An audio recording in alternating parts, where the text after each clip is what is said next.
I'm Simon Tanner. I'm going to chair this first session till the coffee break. I'm the Deputy Head of Department for Digital Humanities at King's College London, and it's been my pleasure to be part of the steering group for SMKE. I'm going to announce a few changes to the programme, just so you're aware. Unfortunately, Gillian Kennedy is unwell and isn't able to be with us this afternoon, which is a real shame. She's got a great project to talk about. And so this first session is going to run more or less to about 2:15 with Ella McPherson here as our first scholar to speak to you.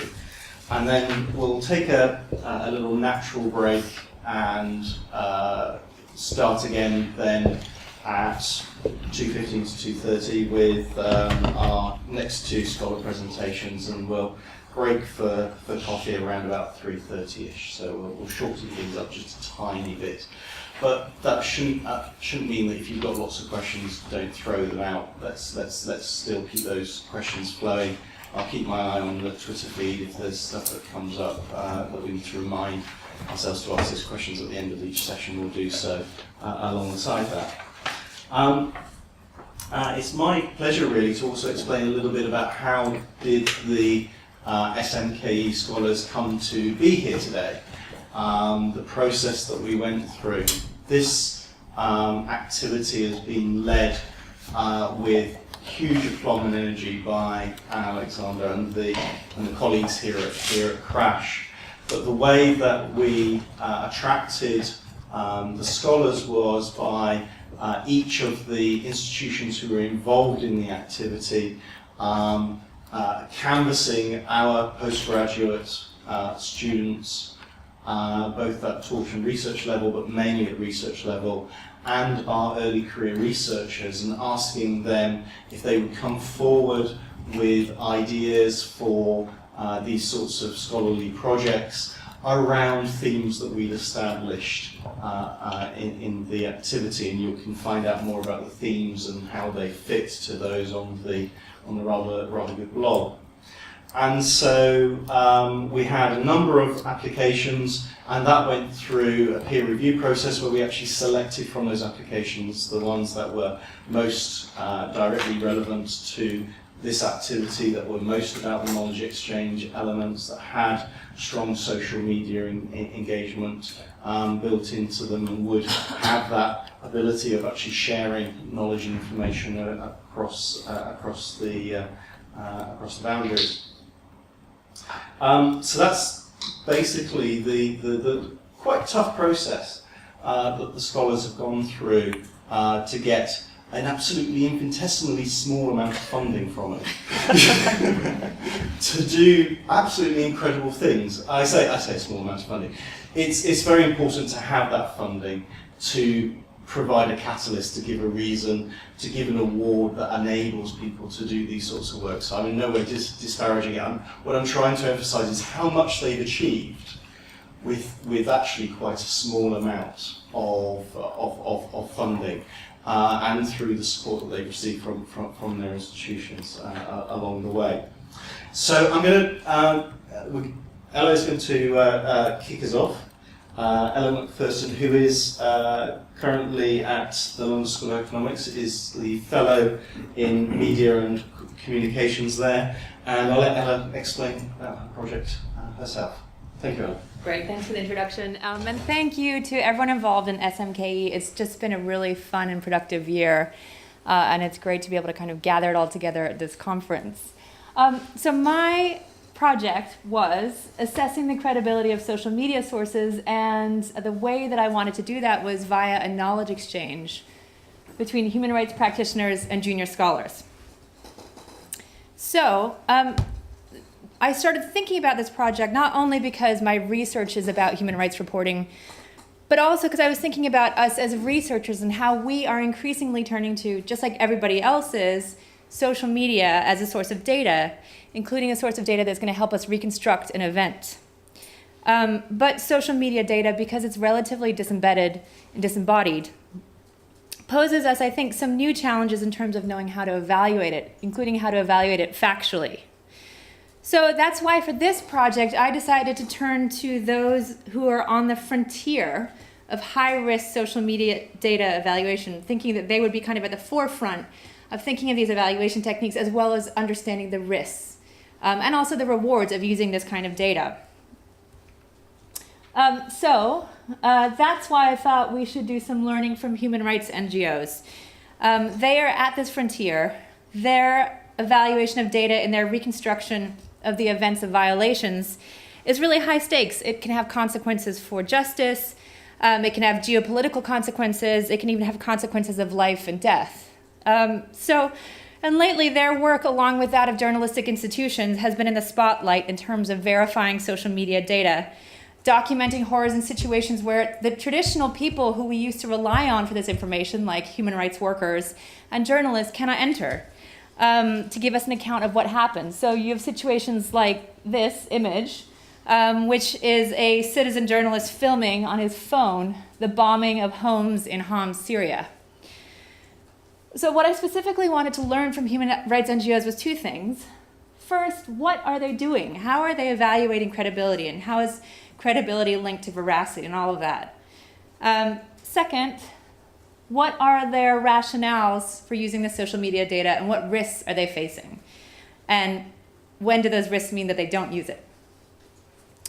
So of course, I then wanted to generate knowledge exchanges, that's the remit of this project, between these practitioners and scholars.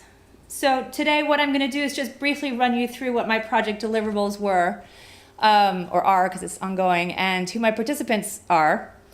And then to talk a little bit about findings, the knowledge that I've gleaned from these human rights practitioners, knowledge about how to establish credibility for veracity, about the connection between credibility, identity, and security when you're thinking about information.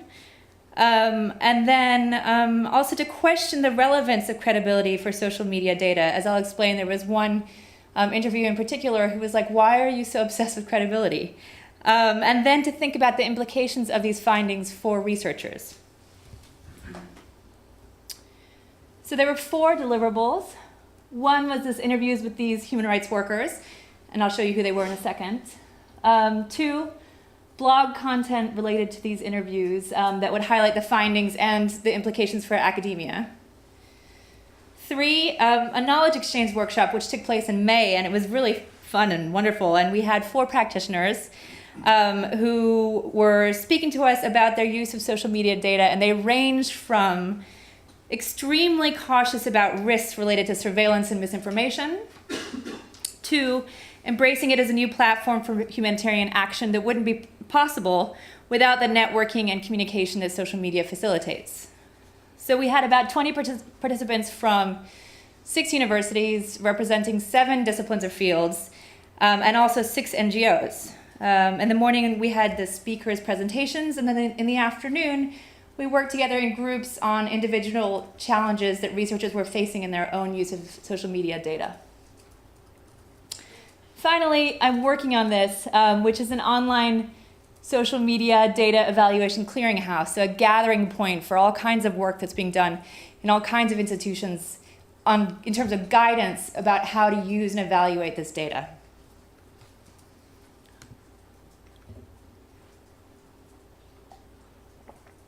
These are the 6 NGOs who have participated so far.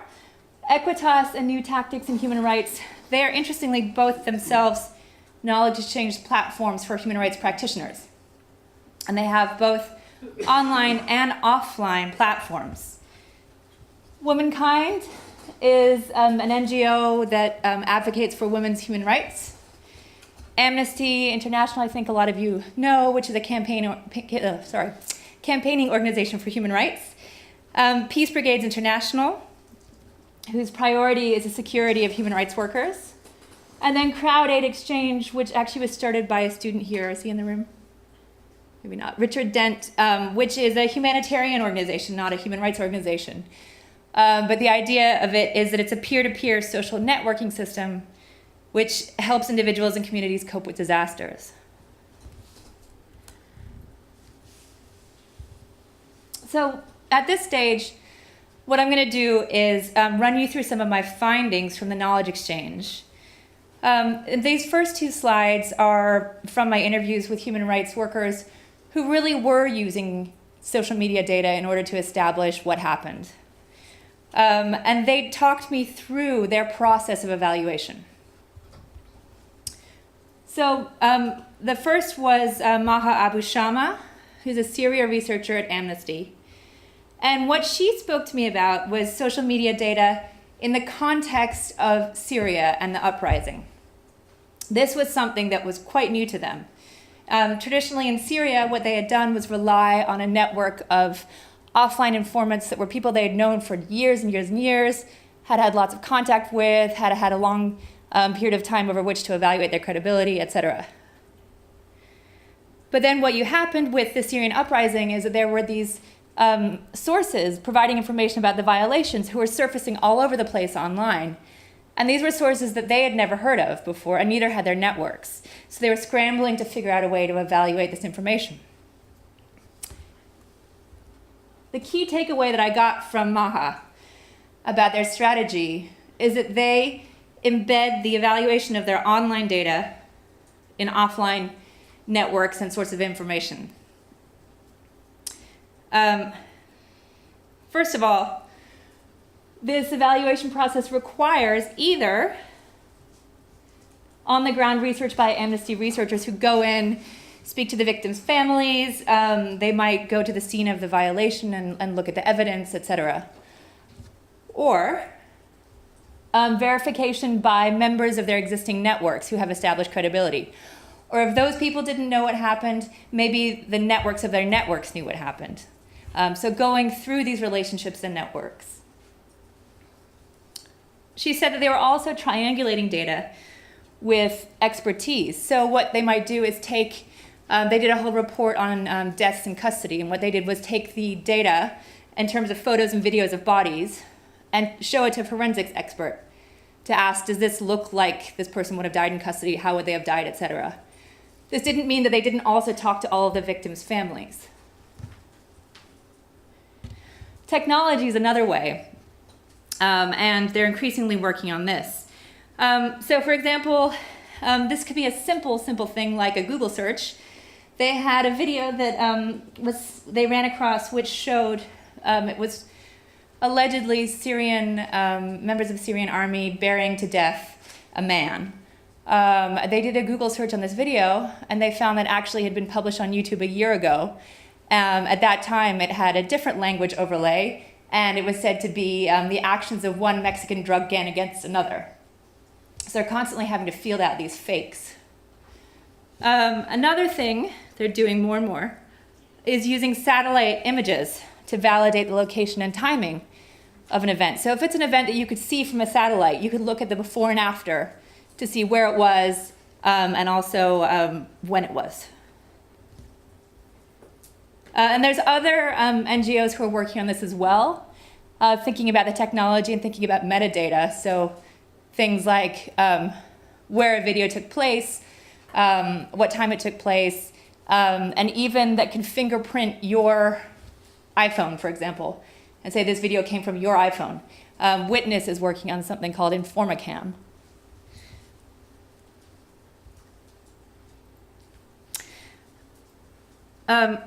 Sarah Jackson of Womankind, you can see her here.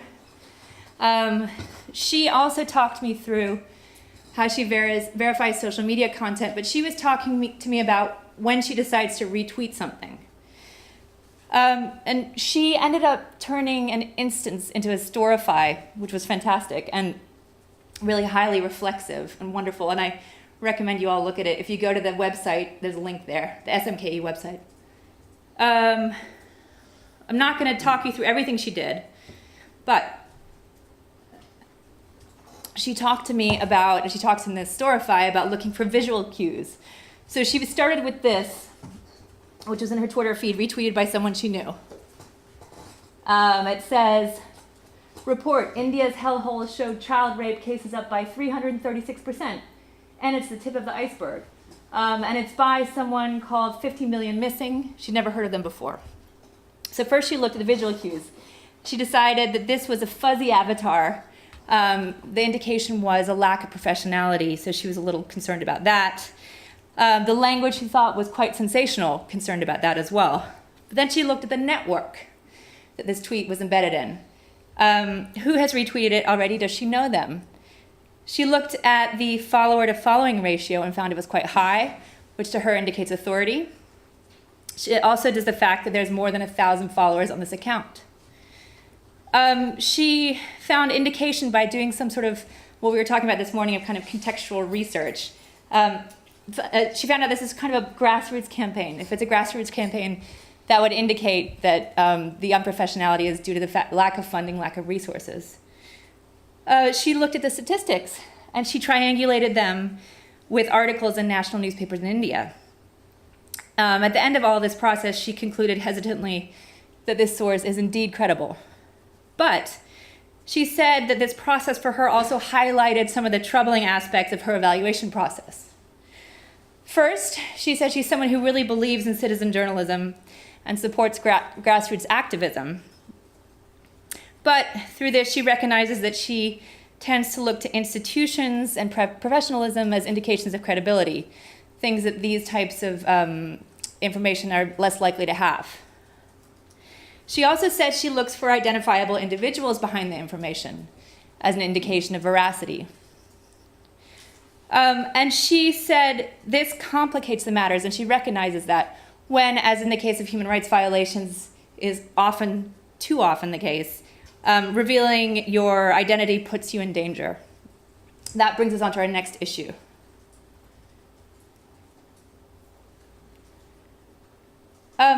Because when we spread a message, we tend to want the source to be credible, we tend to want the information to be true, we look at identity.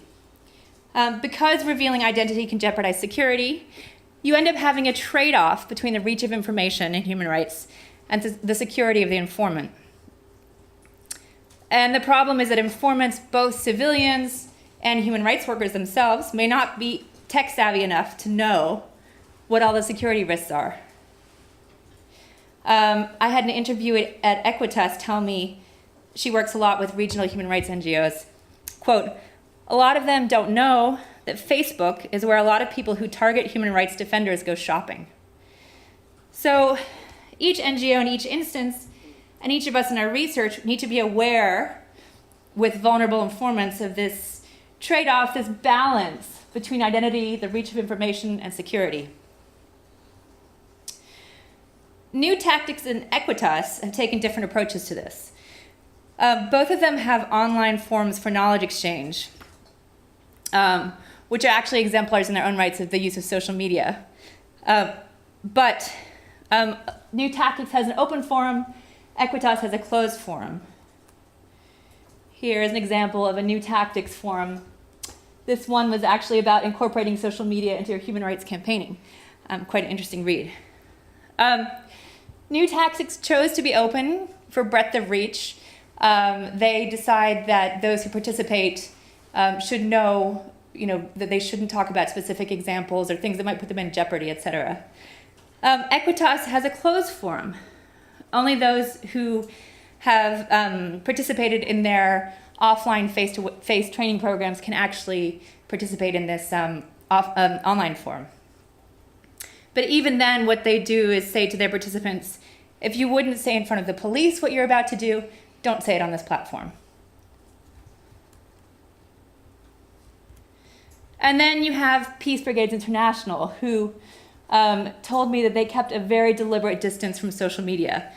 Their number one concern is the security of human rights workers, and at this stage, social media does not work well with that at all.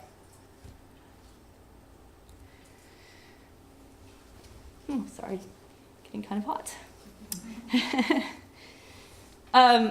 So then on to my interviewee that I mentioned before. This was Sam Barrett at Avaz, who really opened my eyes to my obsession with credibility and veracity. And he made me question if these are always relevant traits of social media data in the context of human rights, which, as we know, is so much based on mobilization and advocacy. So Avaz has a proprietary social media platform of its own, which is in the form of its community petitions. Anyone can start these up. You publicize them through your own social media networks, and anyone can sign up. As you can see here, this is the screenshot of on their homepage of people like live signing these petitions. So when I was interviewing Sam, I right away got to my concern with credibility, and I said, Sam, if a bunch of people sign on to a campaign, is it credible? Is that a credibility check for you? I was thinking about sort of crowdsourcing credibility. And he said, no, I think it's more of a case of an impact chance. So if we see campaigns that are rocking, we say, okay, let's give this guy a hand to see what we can do. Oops. Come back. Okay. And then he said, the verification thing about what is wrong and what is right is probably too grand. I think we are more interested in the strategy of how to influence change as opposed to thinking about, is that van red or green? So while I was thinking about facts, I came to this interview thinking about verification and that kind of thing. Avaaz, in the case of their social media platform, in part, is focusing on feelings. Namely, what the data from their petition platform tells them about what members care about, and therefore what might mobilize people. So in this instance, Avaaz is using social media data quite differently from how, in the previous examples of Amnesty and Womankind, it was being used. So finally, I would like to conclude with some of the implications that I've taken away from these interviews and the knowledge exchange workshop, etc., for scholars. First, in terms of credibility for veracity, technology can help, but deep offline knowledge is best. I think sometimes we're tempted to think that social media is a shortcut to understanding a series of events. But actually, as my informants told me, to evaluate it, to be really able to understand that social media data, you actually need to already have a deep knowledge of the situation. And this knowledge takes a lot of time to build up. Another implication is methodological. How far is this from standard methods of triangulation? Right? How far is this from what Amnesty would do with offline data? Not very far at all. They would triangulate it anyway. And I think the closer that we see the evaluation of social media data to the traditional gathering of data, the more we're reminded of the necessary rigor and ethics of this research. And then a normative implication. How is power embedded in the hierarchy of credibility? This is following on from Sarah of Womankind's concerns. So credibility is a symbolic resource that reflects a hierarchy of other resources. So like the funds to create a professional network, a professional website, the networks that would allow you to get coverage in the mainstream media, the education that you need to position yourself as an expert. So I think I want to highlight that we as researchers need to be aware that when we place emphasis on credibility, we're actually could be validating those hierarchies as well. With reference to the connections between credibility, identity, and security, we need to think, what are the risks? We need to identify them, but also to anticipate them. So, and this is where we get back into technology, is that it may not be a risk now, but think about the risks in the future. So, in terms of a risk now, there's this idea that, you have to think about if you're going to obscure someone's identity, but then quote what they've said online, someone can just Google them and find out who they are. In terms of thinking towards the future, this computer, which I got maybe 6 months ago, has face recognition software on it, which was not on my previous computer. And so we have to think about how technology is changing to make identification easier in the future when we're putting data out there now. There is an ethical implication. What is informed consent and where is the harm, or where might the harm be? So I was at a workshop on social media data last week, and there was a kind of a debate going on between those who thought that if you agreed to Twitter's terms and conditions, that meant you knew that this was a public space and your tweets might be used in any which way. I disagree with that. I think we need to do some of that thinking for our informants sometimes. And this comes from interviewees telling me about sort of cases like there was one of my interviewees had been asked by a victim of a human rights violation to retweet a tweet she'd written about her violation. My informant refused. she refused based on the fact the victim's picture was part of her profile, and the bad guys in question could be among that NGO's very large Twitter follower base. Finally, thinking about questioning credibility, what are the epistemological implications here? So what knowledge can social media data provide? Are we interested in expertise and veracity, like Amnesty in our research? Or are we interested in participation and emotion, like Avaz? So that's all for this project for now, but Anne did ask us to talk about where this might be going in the future. And I'm happy to say that I just got funding for a 3-year project looking at human rights NGOs, social media, and governmental accountability. So this is definitely feeding into that and informing that. Thank you.